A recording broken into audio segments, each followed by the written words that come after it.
Cindy here. I'm coming in a little late for you guys today, but I gave you a heads up.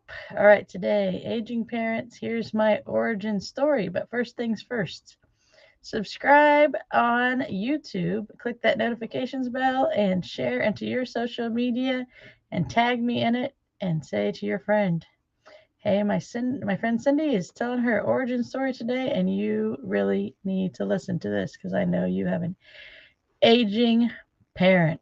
All right. Good morning, everybody. I'm Cindy. If you're just joining me for the first time, I am a mom in the middle. I have a young child and aging parents, and I'm here to make everything simple because I've been there, done that, and I'm going to make it the easy button for you all. All right.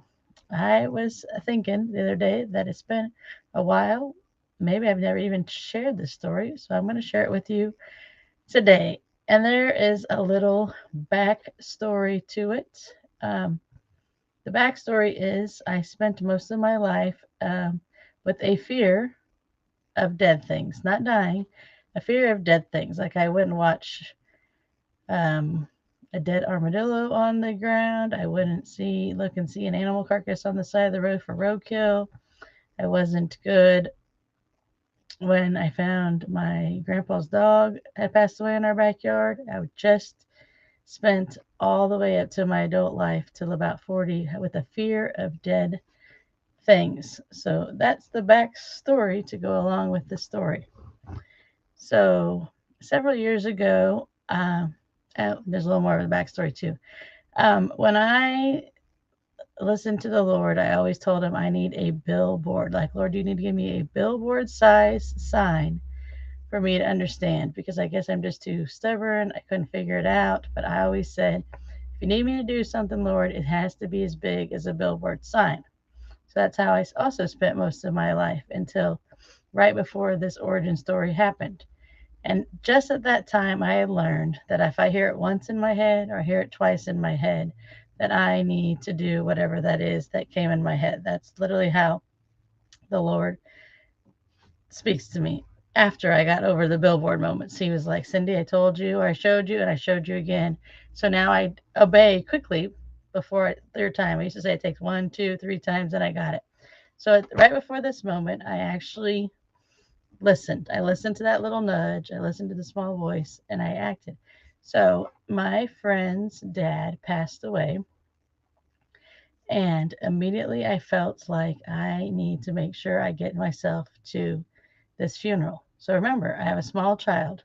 I'm pretty sure my child was somewhere 2 and under at that time. That I was like, I have to get to this funeral, which, as a stay at home mom and the husband goes to work, that means I had to find somebody to watch my child to do that. So there was hurdles and mountains I had to go to make sure I got to this funeral. So I arranged childcare, and of course that morning goes terribly, trying to get everything out the door, get going, get everybody settled, and get out the door. But I was like, I am not going to let this deter me. I know I'm supposed to be at this funeral. I'm at the funeral to support my friend, and I just felt that I need to be at this funeral. I had that feeling. I told you, I didn't have to take 3 nudges. I heard it on the first time. I worked everything out and got there to the funeral. And I got there early because I'm one of those people that was taught if you're on time, you're late. So I got there before to listen to the music and watch the beautiful video slideshow that started before the funeral. And I sat there. I never promised to not cry in these videos because I bare my heart and my soul to you guys. I sat there and tears started rolling down my face, which is not unique for me because I tell you, I can go to anybody's funeral and I will cry better than the family at the funeral. So if you needed somebody to go, I'll sit with you at the funeral and we will cry our little eyes out. So tears started rolling down because it was a slideshow of her dad and all the memories. And it was all set to 50s music, which I absolutely adored. And I was like, this is the music that I grew up to. This is what I listened to sitting in the back seat of my mom and dad's car. It was oldies 95. Raise your hand, Oldies 95 in Kansas City, Missouri. That's what I listen to. And then more tears came because music really moves me. Like, if music was a love language, it should be the sixth love language because music is mine. And I sat there and I heard that little voice again. And I said, no, no, I'm not going to accept this. No, you're not doing this to me. And what the little voice was saying was,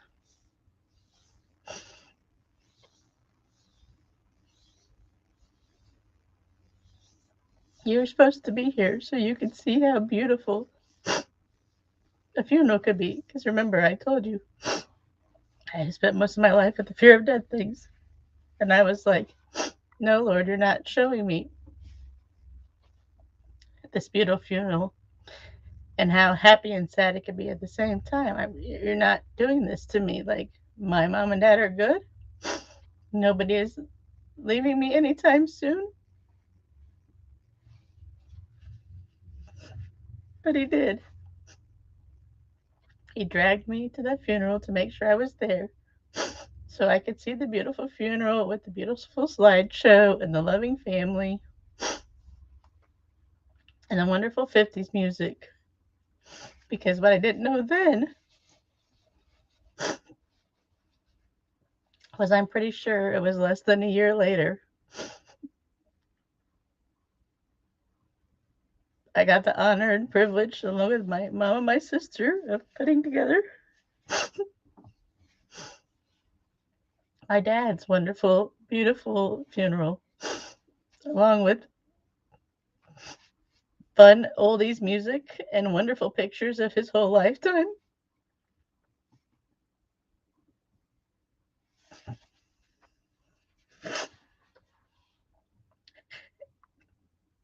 And I got to see that they could be a happy and sad occasion of celebrating somebody's life. Because when I sat there in that pew at that church of my friend's dad's funeral, my dad wasn't sick yet.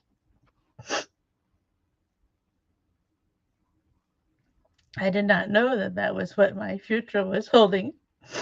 But I do know when I look back that that is the origin of where I show up every day for you guys to make this easier. Because as you can see, it's full of emotions. And people can do it one or two ways. People stuff their emotions in or they let their emotions out. I'll give you two guesses on which one I am. I let all my emotions come out. So that is the origin where I went to the funeral of a friend's dad, and the Lord showed me how good it could be, even though it's the saddest thing there is, and birthed my whole business that I have now, that I help people that all have young children just like me, or how I did back then, and how to celebrate your dad or your mom, how to be there for the surviving parent, and how to plan and get everything together for whatever time you have left with the next parent that you have left, or of your in-laws that you have. So I have a whole group, Moms in the Middle. We're all there to help bear each other's burdens and share our stories and support each other. And that's exactly why you need to be in there. Because when I did this, I had my sister and I had a small child, and that was the support I had. So just imagine how glorious it would be to have a whole community of people that was like, I'm not there yet where you are, or I've been exactly where you are, and I know what comes ahead. And I'm going to give you a great big hug and tell you it's going to be okay. So I just wanted to tell you a little of my origin story and how this began. So I love you all, and I will see you all tomorrow. Bye.